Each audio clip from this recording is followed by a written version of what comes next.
جہاں میں ان سا چہرہ ہے نہ ہے خندہ جبھی کوئی، ابھی تک جن سکینہ اور دے ان سا ہنسی کوئی۔ جس ٹاپک پر میں آپ کے سامنے گفتگو کرنے جا رہا ہوں، عنوان ہے اخلاق نبوی کے سنہری واقعات۔ اخلاق نبوی یعنی محمد صلی اللہ علیہ وسلم، نبوی مطلب نبوت سے ورڈ ہے، نبوی یعنی محمد صلی اللہ علیہ وسلم جو کہ آخری نبی ہے، تو محمد صلی اللہ علیہ وسلم کے اخلاق کیا تھے اور سنہری واقعات، یعنی میں انشاءاللہ نبی اکرم صلی اللہ علیہ وسلم کے زندگی، نبی اکرم صلی اللہ علیہ وسلم کی زندگی کے 6 واقعات کی روشنی میں 15 اخلاق نمونے کے طور پر، مثال کے طور پر میں پیش کرنے کی انشاءاللہ سعادت حاصل کروں گا۔ 6 واقعات مثال کے طور پر، ویسے تو بہت سارے واقعات ہیں، ویسے تو نبی اکرم صلی اللہ علیہ وسلم کے اخلاق کو دن بدن آدمی جتنا پڑھتا جائے گا تو ایک سمندر ہے، فائدہ اٹھاتا جائے گا۔ مثال کے طور پر، نمونے کے طور پر آپ کے سامنے پیش کرتا ہوں انشاءاللہ، کیونکہ ہم نے جب عقیدہ سیکھ لیا، عبادات سیکھ لیے، معاملات ہم نے سیکھ لیے، تو ہمارے لیے یہ بھی ضروری ہے کہ ہم اخلاق بھی سیکھتے چلے جائیں انشاءاللہ، کیونکہ اللہ تعالیٰ نے قرآن مجید میں ارشاد فرمایا سورہ بقرہ کے اندر، ادخلوا فی السلم کافہ، کہ تم اسلام میں پورے کے پورے داخل ہو جاؤ۔ عقیدہ اچھا ہے، عبادات اچھے ہیں، معاملات اچھے ہیں، لیکن اخلاق خراب ہو جاتے ہیں تو معاملات پر بھی اثر پڑتا ہے، عبادات پر بھی اثر پڑتا ہے اور عقائد پر بھی اثر پڑ جاتا ہے۔ اور اخلاق کا عقیدے سے بڑا گہرا تعلق ہے۔ مثال کے طور پر یہودیوں کا یہ عقیدہ ہے کہ نحن ابناء اللہ و احباؤ، کہ ہم اللہ کے بیٹے ہیں اور اللہ کے چہیتے ہیں، یعنی یہودیوں کا عقیدہ ہے کہ ہم اللہ کے بیٹے ہیں، قرآن مجید میں بتایا گیا۔ اور اس کا اثر کیا پڑتا ہے اخلاق پر؟ یہودی اپنے علاوہ پوری دنیا کے انسانوں کو جانور تصور کرتے ہیں، ان کو مارا جا سکتا ہے، کاٹا جا سکتا ہے، کسی کا بھی مال لیا جا سکتا ہے، کیونکہ عقیدے میں یہ بات بیٹھی ہوئی ہے کہ دوسرا آدمی ہمارے پاس آنا ہی نہیں ہے، کیونکہ وہ اس لائق نہیں ہے۔ اگر کوئی یہودی بننا ہے تو وہ پیدا ہونا پڑے گا، کوئی کنورٹ ہو کر نہیں آ سکتا، کوئی ریورٹ ہو کے ان کے پاس نہیں آ سکتا۔ کیسے آ سکتا ہے؟ کیونکہ ہم تو چہیتے اللہ تعالیٰ کے۔ یہ عقیدہ ان کو اس اخلاق پر مجبور کر دیتا ہے، ایسے اخلاق بنا دیتا ہے، یہ عقیدہ ایسے اخلاق بنا دیتا ہے کہ اپنے علاوہ دوسروں کے مقابلے میں وہ اپنے آپ کو سمجھتے superior, we are very superior. لیکن مسلمان وہ قوم ہے جو یہ عقیدہ رکھتی ہے کہ کنتم خیر امۃ اخرجت للناس، تم کو اگر ایمان مل گئے، تم کو اگر ایمان کی ہدایت مل گئی تو تم سپیریئر نہیں ہو جاتے کہ تم دوسروں کو گرا کر دیکھو، اس معنی میں سپیریئر نہیں ہوتے، اس معنی میں تم خیر امت ہے کہ تم پر ایک ریسپانسبلٹی آتی ہے، تم پر ایک ذمہ داری آتی ہے کہ تم لوگوں کو بھی فائدہ پہنچاؤ، جیسا کہ تم جہنم سے بچ رہے ہو نا، تو ویسا دوسروں کو بھی جہنم سے بچانے کی فکر کرو۔ یہ تصور مت کرو کہ تم چونکہ مسلمان ہے لہذا کوئی کلمہ پڑھ ہی نہیں سکتا، اب اس کو ہدایت مل ہی نہیں سکتی، لہذا وہ جنت میں جا ہی نہیں سکتا، ایسا تصور نہیں کر سکتے۔ ہو سکتا ہے کہ کلمہ پڑھنے والا کل کے دن اللہ کے پاس آج جو کلمہ پڑھا ہوا نہیں ہے، ہو سکتا ہے کہ وہ کلمہ پڑھ کر اللہ کے پاس تقوی کی بنیاد پر ہم سے بھی بہتر ہو سکتا ہے۔ یہ عقیدہ ہے ہمارا، یہ ہمارا عقیدہ ہے، یہ ہماری سوچ ہے جو پورے انسانوں سے ہمارے اندر محبت پیدا کرتی ہے۔ کون کہتا ہے کہ اسلام دہشت گردی کو ساتھ دیتا ہے؟ یہ سوچ و عقیدے کو اگر سمجھ جائے تو اسلام کے بنیاد میں ہی امن پسندی ہے، اسلام کے بنیاد میں ہی دہشت گردی سے پاکی ہے۔ لیکن ہر دن اخبارات یہ بتانے سے رکتے نہیں ہیں، میڈیا کے بعض گوشے بتانے سے رکتے نہیں ہیں کہ محمد صلی اللہ علیہ وسلم کے بارے میں کارٹونز بنائے جاتے ہیں، محمد صلی اللہ علیہ وسلم کے بارے میں میگزین نکالے جاتے ہیں، محمد صلی اللہ علیہ وسلم کے بارے میں موویز نکالی جاتی ہیں۔ انوسنس آف مسلم کی بات لیجئے، محمد صلی اللہ علیہ وسلم کے خلاف، محمد صلی اللہ علیہ وسلم کے خلاف، نبی کریم صلی اللہ علیہ وسلم کے خلاف 30 سے زیادہ موویز بنائے گئے، اور کئی میگزین محمد صلی اللہ علیہ وسلم کے خلاف، نبی اکرم صلی اللہ علیہ وسلم کے خلاف بتائے گئے ہیں، اور اس کے اندر یہ بتایا گیا کہ محمد صلی اللہ علیہ وسلم میسنجر آف پیس نہیں تھے بلکہ میسنجر آف ٹیررزم تھے۔ لیکن مسلمانوں کو جو نہیں لگتی، مسلمانوں کو محمد صلی اللہ علیہ وسلم کا ڈیفینس کرنے کے لیے اپنی مال و دولت کو لگا کر میڈیا کو اپنے ہاتھ میں لینے کا خیال پیدا نہیں ہوتا۔ دن پر دن گزرے جا رہے ہیں، نہ انگریزی میں نہ انگلش میں، بہت کم میڈیا ہے جس کو صرف مسلمان ہی دیکھ لیتے ہیں۔ آج بھی ہم نے وہ لیول کا میڈیا تو قائم کیا جس کو ایک مسلمان تو بڑی آسانی سے اپروچ کر لیتے ہیں، لیکن غیر مسلم تک مین سٹریم میں آ کر دنیا کے وہ سارے لوگ جو اپنے آپ کو ایجوکیٹڈ کہتے ہیں، اپنے آپ کو لٹریٹ کہتے ہیں، ان کے محفلوں تک بات پہنچانے کے لیے میڈیا کا پاور آج بھی ہمارے پاس نہیں ہے۔ جب ہم پیدا کریں گے تو ہم نبی صلی اللہ علیہ وسلم کا تعارف کروا سکتے ہیں، نبی صلی اللہ علیہ وسلم کا صحیح تعارف ہوگا تو سامنے والوں کے غلط فہمیاں دور ہوں گے، غلط فہمیاں دور ہوں گے تو انشاءاللہ یہ جو موویز بنا رہے نبی صلی اللہ علیہ وسلم کے بارے میں، یا تو غلط فہمی میں آ کر یا تو جان بوجھ کر، اگر وہ جان بوجھ کر بنا رہے ہیں تو ہماری محنتوں سے اتمام حجت ہو جائے گی، اور اگر وہ انجانے میں بنا رہے ہیں تو ہمارے کاموں سے ان پر دعوت کا کام ہو جائے گا انشاءاللہ۔ دونوں میں بھی فائدہ ہے، اتمام حجت ہوتا ہے تب بھی فائدہ ہے، اور اگر دعوت کا کام ہوتا ہے تب بھی فائدہ ہے۔ تو جیسے عقیدہ ہوتا ہے ویسے اخلاق پر اثر پڑتا ہے۔ نبی اکرم صلی اللہ علیہ وسلم کے بارے میں غلط پرسپشن پیش کیا جا رہا ہے، کیونکہ لوگوں کو بتایا جا رہا ہے جن کے نبی یہ ہوں گے تو ان کی امت کیسی ہوگی، تو نعوذ باللہ نبی صلی اللہ علیہ وسلم کو ہی ٹارگٹ بنایا جا رہا ہے۔ گزشتہ 10-15 سال پہلے قرآن مجید کو زیادہ اٹیک کیا جا رہا تھا، لیکن یہ 5-6 سال اگر آپ پڑھتے چلے، گزشتہ 10 سال میں اگر آپ دیکھیں گے تو اس میں خاص طور سے نبی اکرم صلی اللہ علیہ وسلم کی ذات مبارک کو زیادہ اٹیک کیا جا رہا ہے۔ اللہ سبحانہ و تعالی ہمیں توفیق اور ہدایت دے کہ ہم وہ مشہور اخبارات کے کالم خریدیں اپنا پیسہ ڈال کر، جہاں پر محمد صلی اللہ علیہ وسلم کی سیرت کو ہم پیش کر سکیں انشاءاللہ۔ اللہ تعالی ہمارے اندر وہ سوچ، وہ بیداری، وہ ہمت، وہ دفاع کا پیمانہ، وہ سوچ، وہ طاقت، وہ پاور اللہ سبحانہ و تعالیٰ عطا فرمائے۔ اخلاق نبوی کے سنہری واقعات، نبی اکرم صلی اللہ علیہ وسلم کے اخلاق۔ آئیے پہلا واقعہ سنتے ہیں۔ نبی اکرم صلی اللہ علیہ وسلم غار حرا سے تشریف لاتے ہیں۔ صحیح بخاری حدیث نمبر 3، صحیح مسلم حدیث نمبر 403۔ نبی اکرم صلی اللہ علیہ وسلم غار حرا سے تشریف لاتے ہیں اور آ کر اپنی اہلیہ محترمہ سے کہتے ہیں زملونی زملونی، مجھے چادر اڑا دو، جس سے کہ اندازہ یہ لگ رہا ہے کہ نبی اکرم صلی اللہ علیہ وسلم تھوڑا سا پریشان اور خوف کی حالت میں ہیں۔ ایک انسان ہونے کے ناطے کچھ خوف ہو سکتا ہے، ایک انداز ہوتا ہے بات کرنے کا۔ بیوی بڑی ذہین تھی، بیوی نے طور طریقہ دیکھ کر سمجھ لیا۔ صحیح مسلم کے جو الفاظ ہیں میں وہ آپ کے سامنے پیش کر رہا ہوں، کیونکہ صحیح بخاری میں نبی صلی اللہ علیہ وسلم کے اس حدیث شریف میں 5 اخلاق بتائے گئے، صحیح مسلم میں ایک آپ کا بہترین خلق اس میں اندر ایڈ کیا گیا ہے، تو 6 اخلاق تو صرف آپ کو یہ حدیث شریف میں مل جائیں گے انشاءاللہ۔ اور پوری مکمل یہ جو واقعہ پیش آیا تقریباً جب آپ کی عمر لگ بھگ 40 سال کی تھی، گویا کہ اس ایک حدیث شریف سے انشاءاللہ نبی صلی اللہ علیہ وسلم کے گزشتہ 40 سال کا پورا کیریکٹر آپ کے سامنے آ جائے گا انشاءاللہ۔ آ کر کہتے ہیں کہ ایسا لگتا ہے، مجھے خوف ہو رہا ہے کہ کہیں میں ہلاک نہ ہو جاؤں، تو خدیجہ رضی اللہ تعالیٰ عنہ کیا کہتی ہے؟ کلا، امپاسبل، ایسا ہو ہی نہیں سکتا۔ بیوی کہہ رہے ایسا ہو ہی نہیں سکتا کہ اللہ سبحانہ و تعالیٰ آپ کو ہلاک کر دے۔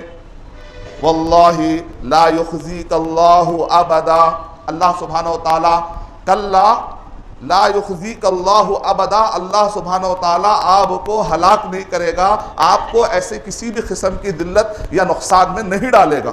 بیوی گواہی دے رہے، اور بیوی بھی کتنی سمجھدار ہے دیکھیے آپ۔ مصیبت کے وقت پر ایک دوست آ کر دوست کو بتاتا ہے تو دوست اور پریشان نہ کرے۔ شوہر اگر بیوی کے پاس کوئی پریشانی لے کر آئے تو بیوی اور پریشان نہ کرے۔